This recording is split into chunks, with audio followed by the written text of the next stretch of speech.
Vamos a ver la palabra de hoy, Efesios capítulo 1, versículo 3 al versículo 10. Vamos a estar leyendo un versículo cada uno. Dice: bendito sea el Dios y Padre de nuestro Señor Jesucristo, quien nos ha bendecido en Cristo con toda bendición espiritual en los lugares celestiales. Asimismo nos escogió en Él desde antes de la fundación del mundo, para que fuéramos santos y sin mancha delante de Él. En amor nos predestinó por medio de Jesucristo para adopción como hijos suyos, según el beneplácito de su voluntad, para la alabanza de su gloria, de su gracia, que nos dio gratuitamente en el amado.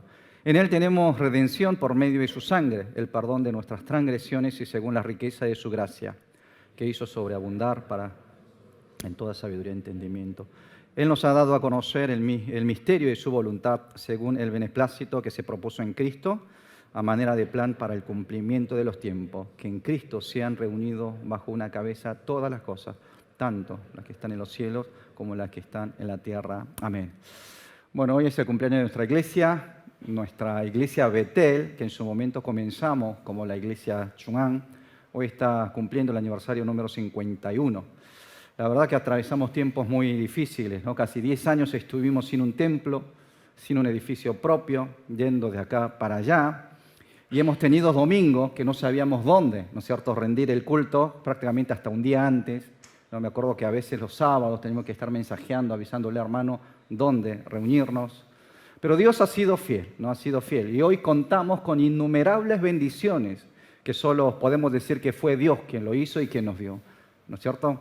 Así que, bueno, podemos decir que hasta aquí Dios nos ha guiado y la verdad que Dios es el único que merece recibir toda la gloria y honra. Amén.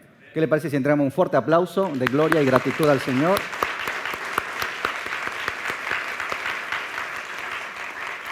Y también saludemos entre los hermanos diciendo: Dios ha hecho todo. Dios lo hizo todo. ¿Sí? Dios fue quien plantó, quien levantó y quien protegió a nuestra iglesia. Amén. Así que deseo que por medio de este culto y también por medio de nuestras vidas, ¿no?, podamos estar alabando y adorando a este Dios que ha sido fiel. Bueno, no sé si ustedes se dieron cuenta, pero últimamente en la iglesia estamos escuchando muchas alabanzas más que en otros domingos, encima en distintos lugares y en distintos horarios. De hecho, en cada culto es una gran bendición poder escuchar las voces de todos ustedes en tiempos de alabanza. Me acuerdo que cuando empezamos el culto en castellano, ya hace casi 10 años atrás, solo se escuchaban las voces de los que cantaban adelante, solamente del grupo alabanza.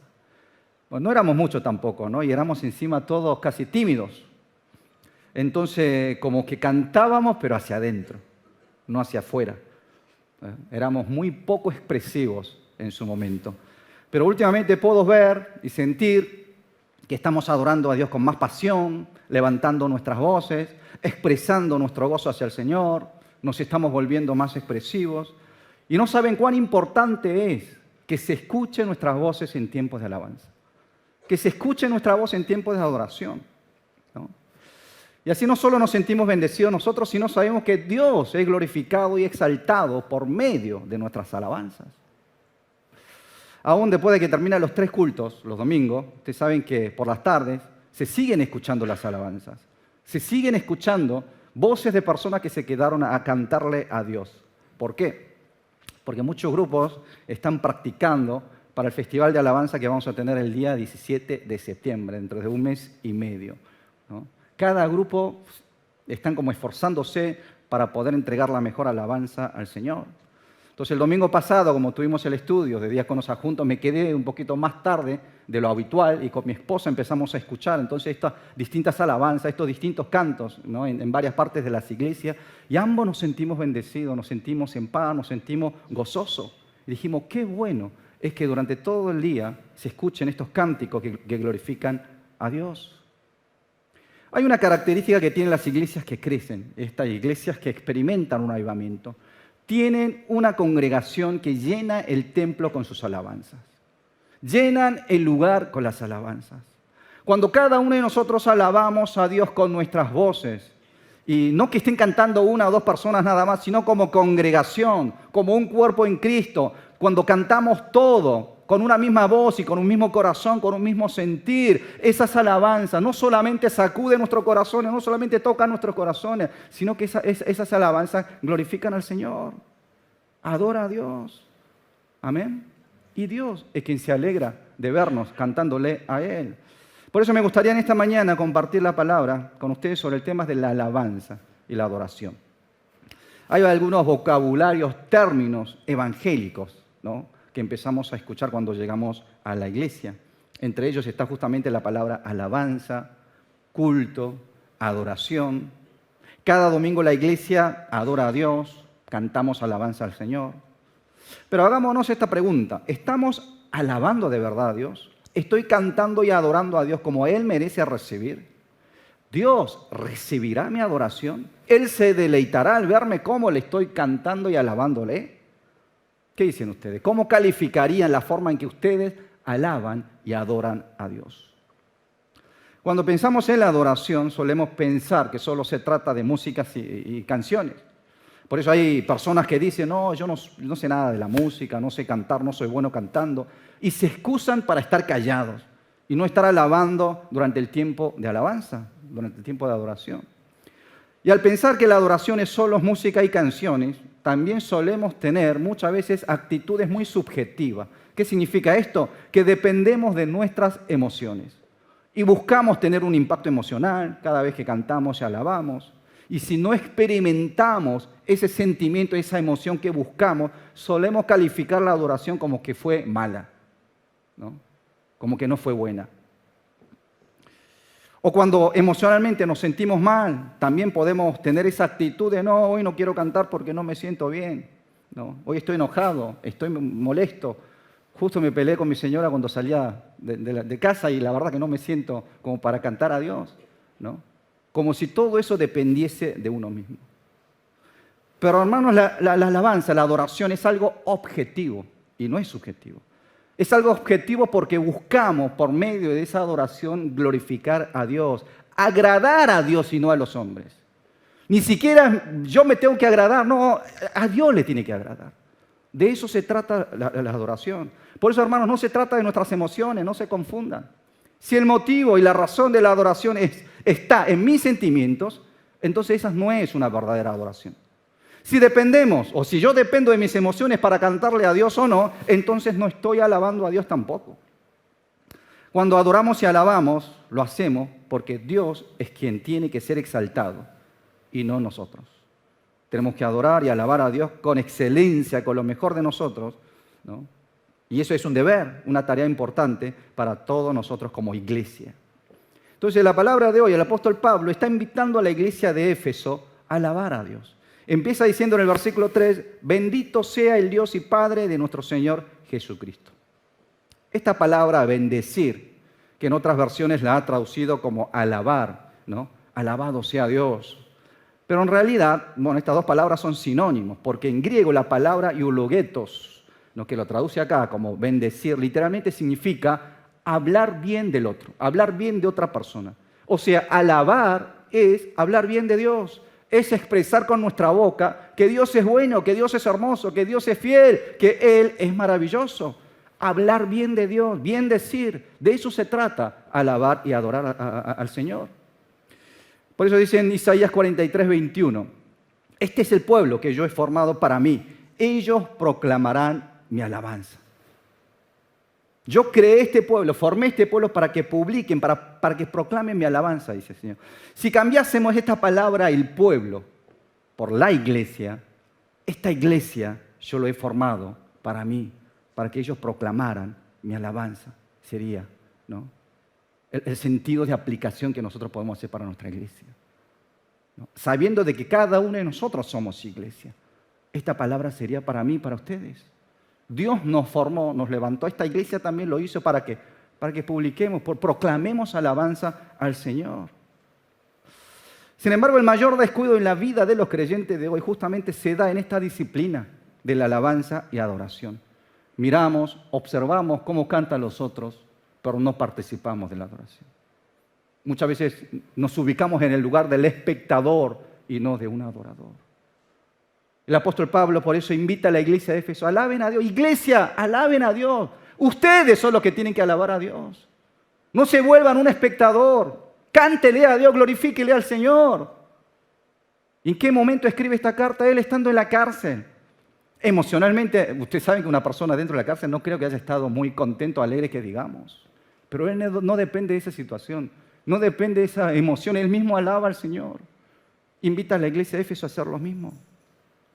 Hermanos, muchas veces nosotros podemos tener buenos equipos de sonidos, buenos instrumentos musicales, proyectores, pero somos nosotros quienes tenemos que estar adorando y alabando a Dios.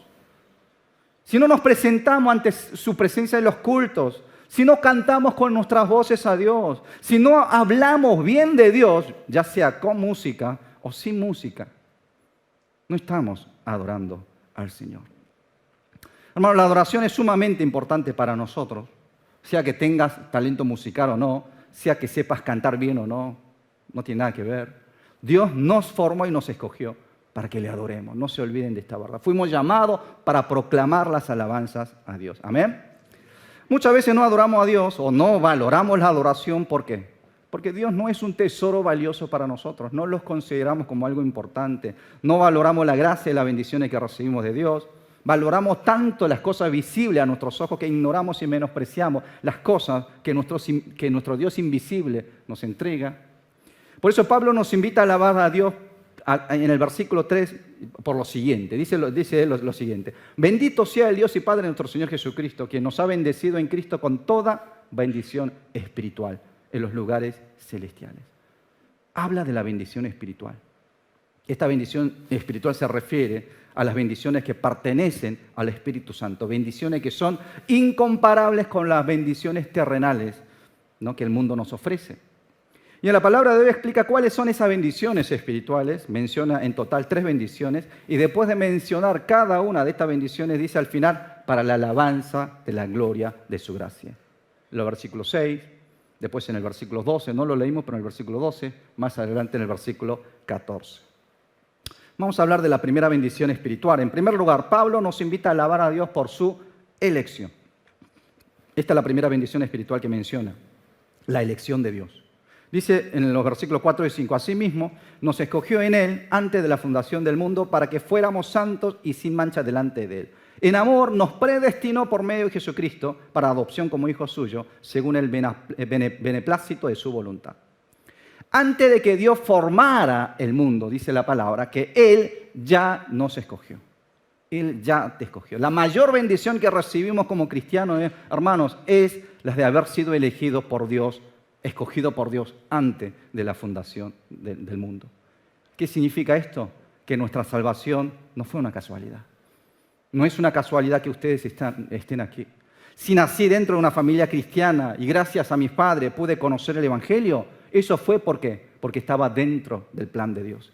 Si alguien en algún momento me compartió el Evangelio, me habló de Cristo y pude convertirme en un cristiano, eso también estaba dentro del plan de Dios. Nada fue por casualidad. Que ustedes hoy estén acá en la iglesia de Betel, todos juntos como un cuerpo alabando a Dios, estaba dentro del plan de Dios.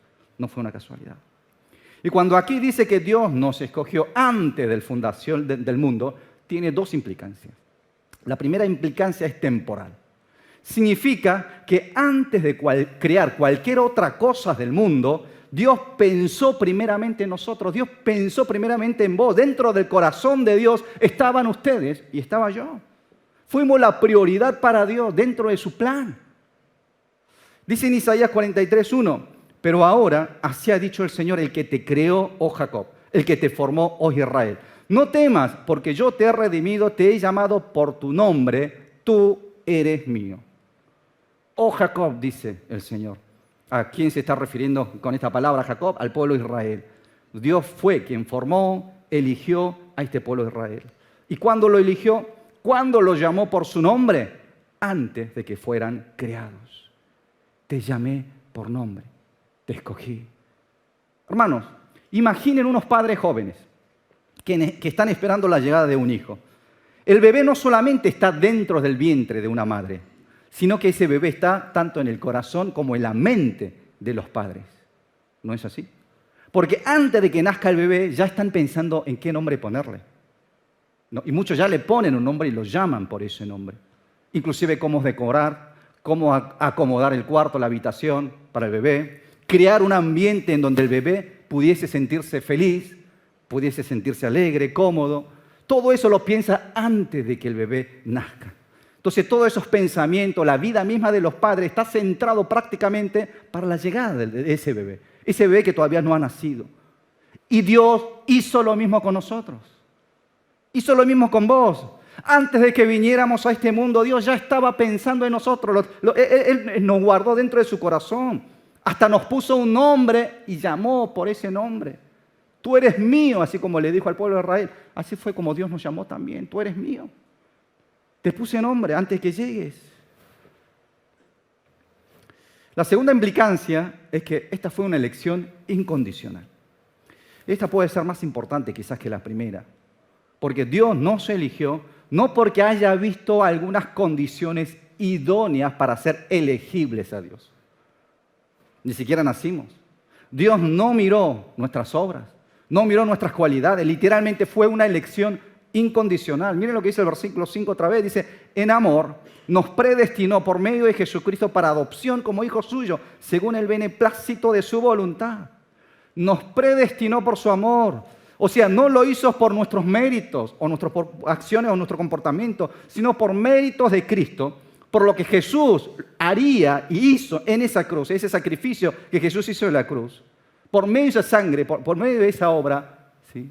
Dios escogió, nos adoptó como hijos suyos, por su buena voluntad, dice la palabra. Y en el versículo 6, Pablo nos dice lo que nosotros tenemos que hacer entonces como los elegidos de Dios. Dice, para la alabanza de la gloria de su gracia, que nos dio gratuitamente en el lavado. O sea, nos salvó para que adoremos, alabemos esa gloria, ¿no?, de esa gracia del Señor.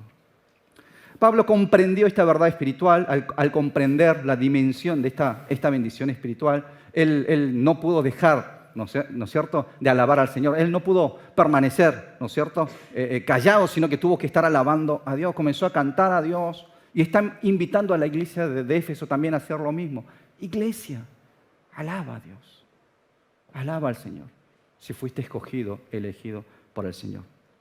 En segundo lugar, Pablo nos invita a alabar a Dios por su redención, por el perdón de nuestros pecados. Dice en el versículo 7, en Él tenemos redención por medio de su sangre, el perdón de nuestras transgresiones según la riqueza de su gracia. La palabra redención usada aquí, que en griego es apolotrusis, y significa pagar el precio por la libertad de un esclavo o de un prisionero de guerra. Y Pablo está utilizando esta palabra redención como sinónimo de perdón de pecados. Y eso es lo que Dios hizo en nosotros y lo hizo por nosotros. Nos libró de la esclavitud del pecado pagando el precio de ese pecado. ¿Cuál es el precio que Dios pagó para librarnos del pecado? La sangre de Cristo, dice la palabra. La muerte de Jesús en la cruz. Y esta es la segunda bendición espiritual que recibimos del Señor. Y es otro motivo para alabar y adorar a Dios. Lo que nunca debemos olvidar, hermanos, desde que fuimos todos pecadores alejados de Dios, merecedores del infierno. Así como dice en Romanos 3:23, porque todos pecaron y no alcanzan la gloria de Dios. Estamos destituidos, no podemos llegar a la gloria del Señor alejados de Él. Pero ¿qué pasó cuando creímos en Jesús? De hecho, Dios fue quien nos regaló esa fe para que pudiésemos creer en Jesús como nuestro Señor y Salvador. Después de esa fe, como un don espiritual, llega a nuestro corazón. Dice en Juan 5:24, de cierto les digo, que el que oye mis palabras y cree al que me envió, tiene vida eterna. El tal no viene a condenación, sino que ha pasado de muerte a vida. Al creer en Jesús, pasamos de muerte a vida. Eso fue el resultado de la redención de Cristo, ¿no? Y Pablo está llamando esta obra de Jesús y esto que sucedió en nosotros por la sangre de Cristo como una obra redentora, redención. Bueno, seguramente usted conoce la obra Los Miserables, ¿no?, escrito por Víctor Hugo. Cuenta la historia de un hombre llamado Jean Valjean, quien por robar un pan para su sobrino, hambriento, fue condenado a la cárcel por 19 años. Al salir de la cárcel no tenía dónde ir hasta que un obispo le brinda albergue y comida en su casa. Pero Jean Valjean le termina robando unos cubiertos hechos de plata. A poca distancia él es detenido por la policía, es traído a la casa del sacerdote para confirmar su robo, Pero el obispo no solo no le hace la denuncia, sino que hasta le regala un par de candelabros, de plata también, que tenía juntamente con 200 francos. Y le dice, Jean Valjean, hermano mío, vos no perteneces al mal, sino al bien. Yo compro tu alma y la libro de las negras ideas y del espíritu de perdición y la consagro a Dios. Víctor Hugo quiso mostrar con este relato la idea de lo que es una redención, pagar el precio por el pecado del otro y que éste pueda vivir una vida nueva.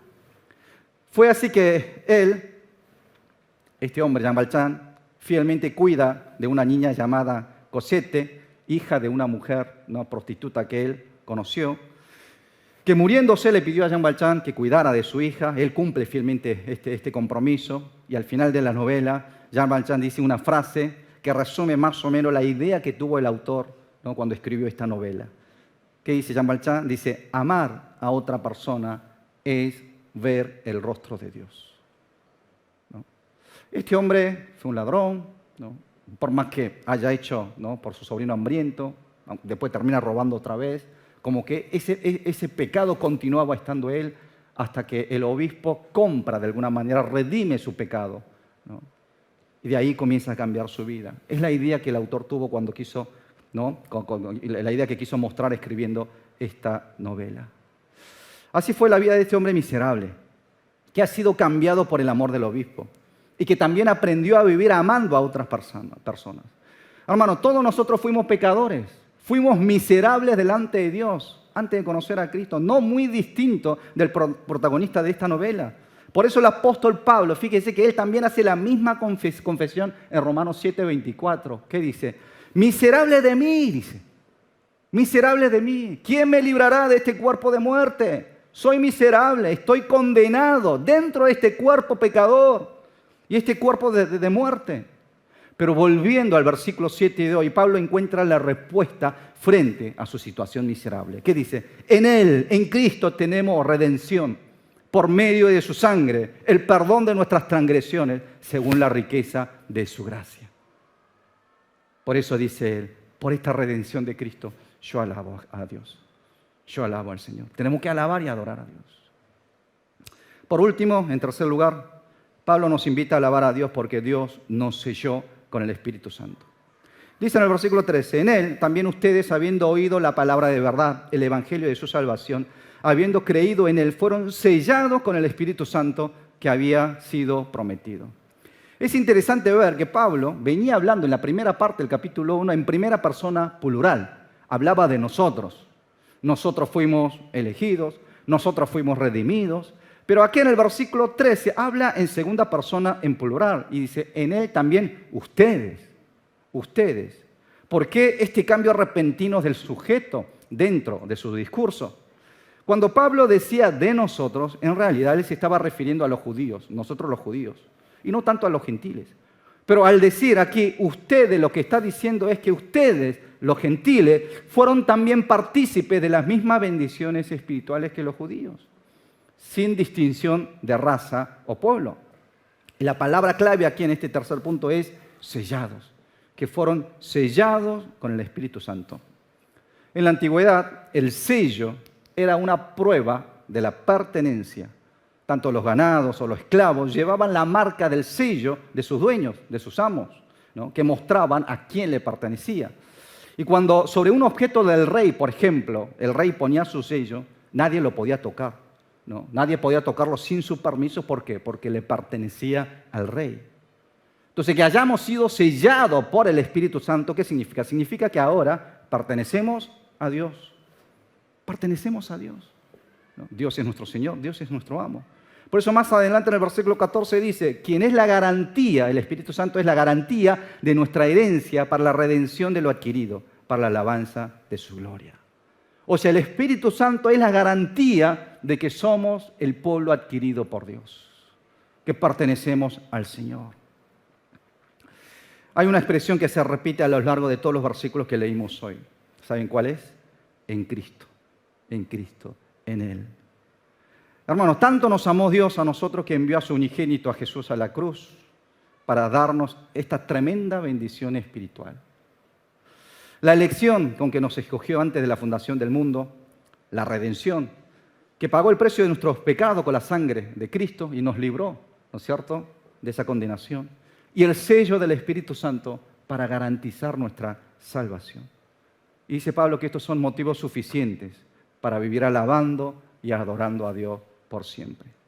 Y extiende su invitación a la iglesia de Éfeso, para que como iglesia estén alabando a este Dios. Hermanos, deseo que juntos podamos recuperar el valor, ¿no es cierto?, y la importancia de adorar y alabar al Señor. No solamente en la iglesia, en sus vidas. Expresen con su boca lo bueno que es Dios. Hablen bien de Dios. Eso es alabar. Amén.